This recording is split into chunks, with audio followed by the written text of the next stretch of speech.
নমস্কার, আমি শ্রী আবারও চলে এসেছি আপনাদের কাছে একটি ছোট্ট মিনি ব্লগ নিয়ে। আজ শ্রাবণ মাসের শেষ সোমবার, সকাল সকাল ঘুম থেকে উঠে পড়েছি। স্নানটা সেরেই আগেই ছেলে আর ছেলের বাবার জন্য দুপুরের খাবারটা বানিয়ে নিচ্ছি। বেশি কিছু করব না। এইদিকে তেলে মশলাগুলো কষিয়ে নিয়ে সবজিগুলো একে একে দিয়ে দিচ্ছি। সবজিগুলোকে একটু নাড়িয়ে চাড়িয়ে নিয়েছি। এইদিকে ভাতটাও রেডি করে নিয়েছি। এইবার ভাত আর সবজি কিছুক্ষণ দমে বসিয়ে নিলেই রেডি আমাদের নিরামিষ পনির পোলাও। আমি শ্রাবণ মাসের প্রত্যেক সোমবারই উপোস করি আর বাবার মাথায় জল ঢেলে দুপুরের দিকে কিছু ফল আর মিষ্টি এবং রাতে সাবু মাখা খাই।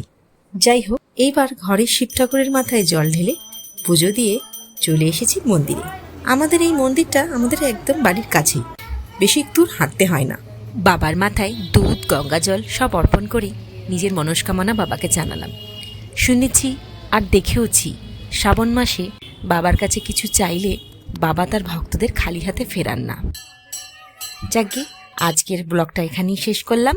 এটিতে একটি লাইক, শেয়ার করবেন এবং সাবস্ক্রাইব করবেন। এবার কিন্তু কমেন্টে একটা হর হর মহাদেব লিখতে ভুলবেন না কিন্তু।